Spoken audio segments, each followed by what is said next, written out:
What if your quiet neighborhood was never truly quiet, because someone made it their mission to know your every move? When privacy dies in silence, surveillance thrives unnoticed, right behind your hedge. This isn't just about cameras or curiosity. It's about control. And the sooner you recognize it, the safer you become. You know that weird feeling when you step outside and it's like poof. Your neighbor magically appears watering the same patch of grass for the third time today. Yeah, that's not just your imagination playing tricks. Sometimes the walls have ears and the hedges have eyes.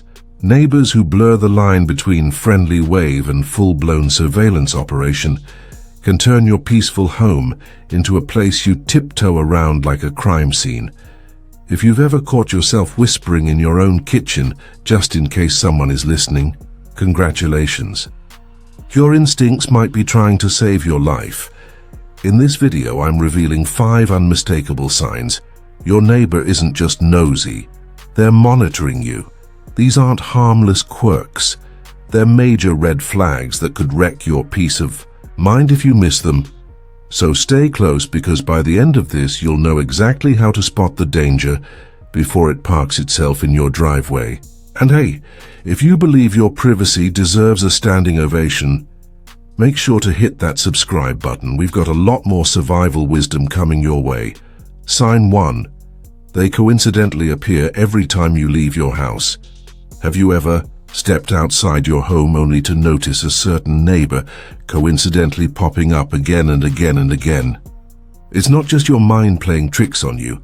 Sometimes your instincts are the first line of defense, trying to warn you that something beneath the surface isn't right. I'm not talking about the harmless casual encounters, the friendly nod when you both grab the mail on Saturday morning.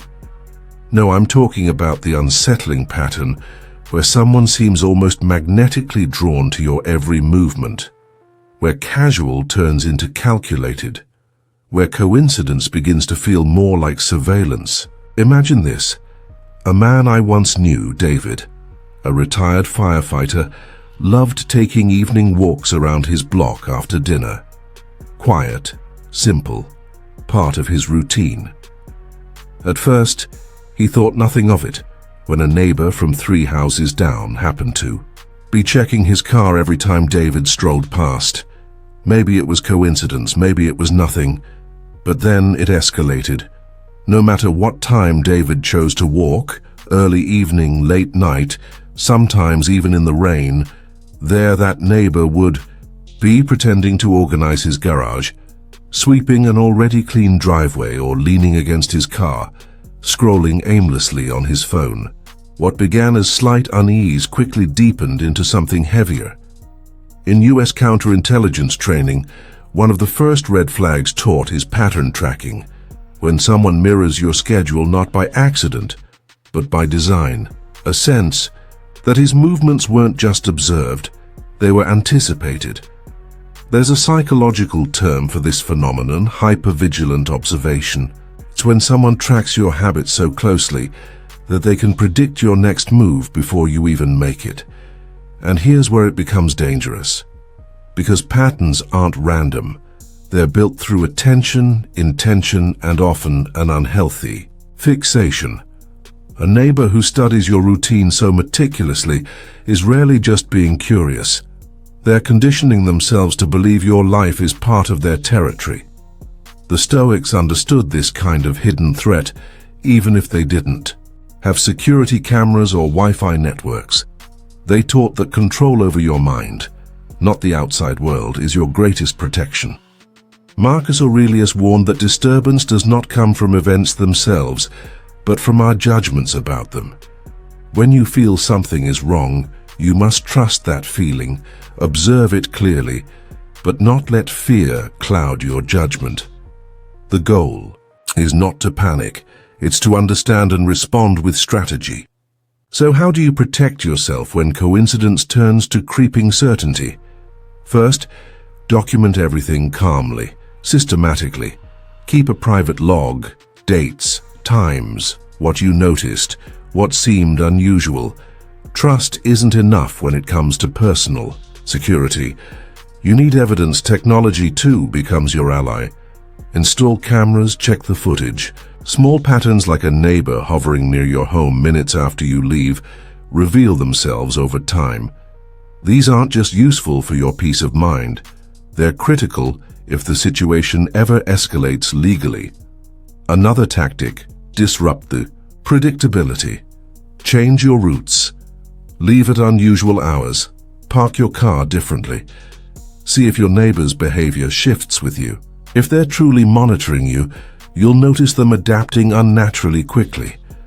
This isn't paranoia, it's vigilance. It's understanding that safety isn't just locking your doors at night. It's reading the landscape of your life and seeing who's quietly trying to redraw the map. David eventually confronted the truth of his situation. He didn't lash out or accuse recklessly. Instead, he acted like a true Stoic, calm, rational, and prepared. He shifted his schedule without warning, documented the neighbor's repeated presence, and quietly involved local authorities when the behavior escalated to trespassing onto his lawn late at night. Because he trusted his instincts, remained composed, and took strategic action, he reclaimed his peace without ever descending into fear or rage. The hard truth is this: when you feel repeatedly watched, you probably are. The mind has a way of detecting threats before the conscious mind catches up. Ignoring it is not strength, it's self-betrayal. Real strength is acknowledging the threat, protecting your peace, and moving with quiet, unshakable confidence. Your sanctuary, your home, your mind deserves no less. Sign 2. Their technology is focused on you. Now, the second sign that your neighbor might be watching you is far more insidious because it doesn't come with footsteps on gravel or a knock on your door. It comes quietly through the very air around you. In today's digital world, surveillance no longer requires clumsy effort. A simple lens pointed in the right direction, a hidden device no bigger than a coin, a router quietly intercepting your signals. That's all it takes to turn your private life into public entertainment for someone with bad intentions. In American suburban communities, neighborhood surveillance under the guise of community safety often becomes a cover for invasive behavior. There's a difference between watching for threats and becoming one. If you've started noticing little things, a neighbor's security camera that somehow captures your front yard, your living room window, your children playing, you must understand this isn't just laziness. It's not poor installation, it's deliberate. The emotional toll begins subtly at first. A restless sleep, a flicker of irritation you can't explain, a growing reluctance to open your blinds, and then it deepens. Anxiety grows roots. Your own home, once the safest place on earth, becomes an invisible cage. You start doubting yourself, wondering if you're imagining it. But the truth is, your instincts are screaming the warning your rational mind is too polite to accept. Your space is being invaded. Technology has made this kind of intrusion effortless. A neighbor doesn't need to be tech-savvy to become a shadow haunting your daily existence. A smartphone left recording, a Wi-Fi signal capturing your conversations, smart devices glitching at odd hours. These are not quirks. They are cracks forming in the walls of your peace, and every day you ignore them, those cracks widen. The psychological impact of living under silent observation is corrosive. It eats away at your sense of freedom, of spontaneity, of being able to live without self-consciousness. You stop singing in the kitchen. You hesitate before stepping outside. You measure your laughter, your arguments, your grief. And soon enough, you aren't really living anymore. You're performing, constantly editing yourself for an unseen audience you never agreed to entertain. A Stoic would tell you this. The violation of your privacy is real, but the surrender of your peace is a choice. Marcus Aurelius taught that what stands between you and ruin is not what happens to you, but how you respond to it. Your neighbor's devices may be beyond your control, but the defense of your mind, your safety, and your dignity is entirely in your hands. You must act, not with panic, but with precision. Walk your property as if seeing it for the first time. Look higher, look closer. Cameras can hide in light fixtures, fake birdhouses, even tree branches. Strange Wi-Fi signals that flicker into existence when you're home are not harmless jokes. They could be the first sign of digital intrusion. Battery. Drains smart devices activating uncommanded. These are warning flares. Arm yourself with technology. Encrypted networks, firewalled systems, cameras of your own, pointed where they belong, guarding, not spying. Take control of your digital gates, the way a commander fortifies his city before a siege. But above all, understand this. The greatest victory is not merely surviving under surveillance. It is refusing to allow fear to become your warden. Set your boundaries physically, digitally, and mentally. And once done, live fully within them, untouched in spirit, no matter who watches from the shadows. Because real freedom isn't the absence of intrusion. It's the refusal to surrender your mind to it. Sign 3. They know private details they shouldn't.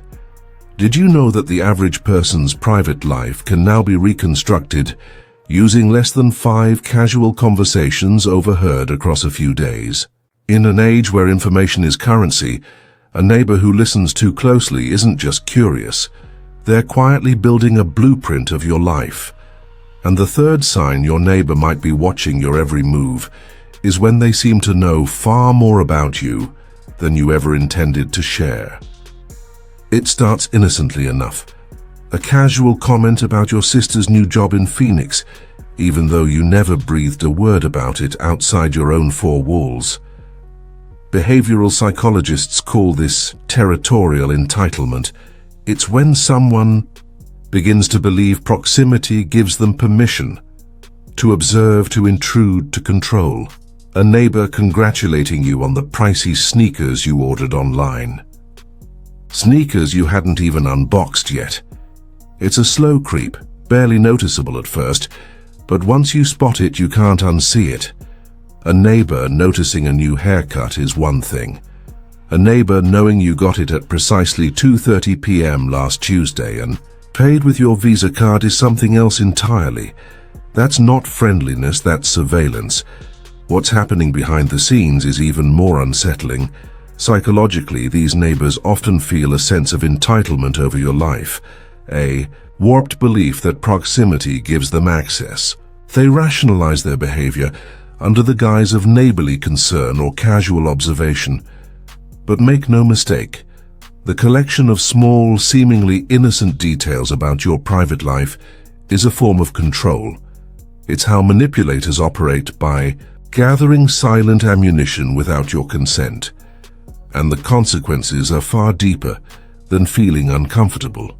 When someone can predict your schedule, your movements, and your private decisions without you ever volunteering that information, your sense of personal safety begins to erode. You stop feeling free in your own home. You start censoring your own conversations, weighing every word, wondering what else has been overheard and catalogued. From a Stoic perspective, the path forward is clear. You cannot stop others from being who they are, but you can absolutely control the boundaries you set. Marcus Aurelius taught that external events have power only if we grant them authority over our minds. If your privacy feels invaded, you must act, not by confronting recklessly, but by reclaiming control over what you allow to leave the sanctity of your own space. Start by testing the waters. Mention a fictional plan, perhaps a trip you're not actually taking, within earshot of your home. If your neighbor later casually references it, you have your answer. The test is crude, but it's brutally effective. Meanwhile, Tighten your defenses. Limit discussions near open windows. Use white noise machines against thin walls. Be cautious about what you post online, even small details like your location or routines. Understand that every innocent update can become a tool in the wrong hands. Creating strong information boundaries isn't about paranoia. It's about wisdom. It's the same principle the Stoics lived by. Protecting what belongs to you, your mind, your peace, your private life from the encroachment of those who do not respect the invisible walls you have every right to maintain. Because at the end of the day, a neighbor who feels entitled to the unseen corners of your life is not just nosy. They are erasing the invisible line that separates public interaction from private existence. And once that line is crossed, reclaiming, it demands not fear, not outrage, but a firm strategic defense of your personal sovereignty. And speaking of protecting what's yours, if you find this knowledge valuable, make sure to subscribe right now. Your future self will thank you for choosing preparation over regret. Sign 4. There's physical evidence around your property. The fourth sign that your neighbor is watching your every move is something you can no longer dismiss as imagination. It's something you can see, touch, and confirm with your own eyes. It's not about vague feelings anymore. It's about physical evidence. The unmistakable signs that someone has been too close to your personal space, observing, touching, gathering information without your knowledge or consent. Imagine this. A man named Richard, living in a quiet suburban neighborhood, always had a habit of aligning his welcome mat slightly tilted. In today's digital ecosystem, oversharing your routines online, gym times, work hours, even pet walks, gives potential observers a roadmap to your life. Awareness isn't paranoia, it's prevention, a tiny, almost subconscious signature of home. But one evening, after returning from a weekend away, he found the mat placed perfectly straight, as if adjusted with meticulous care. He brushed it off at first. Maybe it had shifted in the wind, he told himself, but the next morning he noticed something else. The potted plant by his front door, which he always faced toward the sun, had been turned toward the street, and then a few days later, his mailbox, which he usually left tightly shut, appeared slightly ajar, even though no mail had been delivered that day. These were small details easy to dismiss if you wanted to, but deep down Richard knew better. Something was wrong. Someone wasn't just passing by his home. They were interacting with it, observing it, testing the boundaries between outside and inside. And that's what makes this sign so emotionally devastating. When physical objects inside your private sphere are disturbed, it's not merely an invasion of space, it's a psychological invasion. Your home, the one place where you should feel completely secure, no longer feels impenetrable. Your sense of safety cracks because someone else's curiosity, or worse, their obsession, has crossed into your reality. Subtle disruptions can speak volumes if you know how to listen. Mail that seems opened and poorly resealed, packages shifted away from usual drop-off spots, blinds or windows left slightly differently than how you set them. These are not accidents. They are signs. And ignoring them only gives more space for that invasive behavior to grow bolder. Security experts suggest setting up simple telltales, a sliver of clear tape across your doorframe, a small piece of paper placed delicately between. The door and jam breaks or falls when you're away, can confirm if someone has entered your space. Should you find evidence, document everything meticulously. Date-stamped photos, a private journal noting times, disturbances, feelings. This isn't paranoia, it's preparation. It's building a foundation of proof that can protect you if escalation occurs. The emotional weight of such discoveries cannot be overstated. You start questioning not just your neighbor's intentions, but the very fabric of the community around you. Trust, once cracked, doesn't heal easily. And once the sanctuary of your home is breached, every small creak, every misplaced item becomes a reminder of vulnerability. From a Stoic perspective, there is a vital truth to remember. While you cannot prevent every external intrusion, you can decide how you respond internally. As Epictetus taught, it is not the events themselves that disturb us, but our interpretation of them. Recognizing the violation is necessary. Acting calmly and rationally, securing your home, documenting your findings, fortifying your peace of mind, is the Stoic way of reclaiming your autonomy. Physical evidence of surveillance is a warning siren. It is proof that a line has already been crossed from casual curiosity into unhealthy fixation. Trust your instincts, protect your space, and most importantly, protect the calm sanctuary of your mind. Sign 5. Their behavior escalates into obsession. The fifth and final sign that your neighbor isn't just nosy, but has crossed into something far more dangerous, is when curiosity mutates into obsession. Studies show that in over 70% of stalking cases, the victim knew the stalker personally and often ignored early warning signs, believing it was just concern or harmless interest. These escalations rarely happen overnight. From a Stoic lens, remember, you can't always block external interference, but you can guard the gate of your response, fortify your focus, choose strategy over emotion. They creep in slowly, normalizing themselves inch by inch until the situation turns from uncomfortable to dangerous. I want you to pause for a moment and think about the small interactions you've had with neighbors that left you uneasy. The way they lingered a little too long during conversations. The way their comments seemed oddly timed, almost as if they knew things you hadn't said aloud. How many times did you talk yourself out of the discomfort just to avoid being seen as paranoid or rude? We all do it. We excuse instincts that were never meant to be polite. They were meant to keep us alive. Let me share a story. A woman named Karen, living in a quiet suburban cul-de-sac, thought nothing of the neighbor who always waved a little too enthusiastically when she left for work. Over time, he started asking about her job, mentioning small details she didn't remember discussing.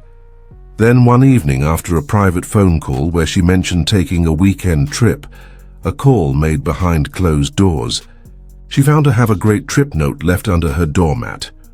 No one else knew about her plans. The coincidence jolted her, but she still told herself it was harmless. It wasn't. Within weeks, the neighbor escalated to entering her backyard when she wasn't home, claiming he was checking on her property. Karen's story is not unusual. It's a textbook example of how boundary violations start small until they spiral. Psychologically, this shift from casual neighborly interest to unhealthy fixation is a deeply disturbing evolution. You are no longer being seen as a person. You are being seen as an object to monitor, to control, to insert oneself into without permission. When neighbors start positioning themselves as your protector, your confidant, while simultaneously isolating you from the community, it's not kindness, it's strategic manipulation designed to make you dependent and easier to control. From a Stoic point of view, the response must be immediate and rational. Marcus Aurelius taught us that external threats cannot define us, only our actions do. Documentation becomes your shield. Dates, times, conversations, even the smallest oddities. Build a timeline, not for emotional release but for defense. If escalation continues, restraining orders, cease and desist letters, and anti-stalking laws exist to protect you. And don't second-guess us involving law enforcement early. Their job is to intervene long before the situation turns tragic. Reach out to trusted friends and family. When predators escalate, they seek to isolate. Connection is your greatest weapon. this is not about confrontation. It's about protecting your life, your mind, and your right to exist without fear. Obsession rarely announces itself with flashing lights. It tiptoes in, disguised as politeness, as concern, as coincidence. That's why recognizing the shift early and acting is crucial. Courage doesn't mean you feel no fear. It means you act to protect yourself despite it. Your instincts are ancient tools honed for survival. Trust them, because once a neighbor crosses the line into obsession, your silence will not keep you safe, only your action will. If you've made it this far, congratulations. You're officially part of the 1% who can actually spot the difference between a friendly neighbor and a full-time amateur spy. You now know the signs, the traps, and most importantly, how to protect your sanctuary before someone else turns it into their personal TV show. Remember, awareness isn't about living in fear. Safety doesn't begin at your doorstep. It begins in your ability to trust your discomfort. When the world tells you to dismiss it, your peace depends on listening. Instead, it's about locking your doors before the wolf even thinks about knocking. You deserve to live with the curtains open and your heart at peace, not second-guessing every rustle at the mailbox. So trust your instincts, protect your space, and if this video opened your eyes, don't stop here. Hit that subscribe button and join a community that refuses to sleep with one eye open.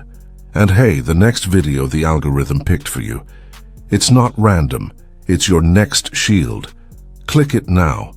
Your future self and your future peace of mind will thank you.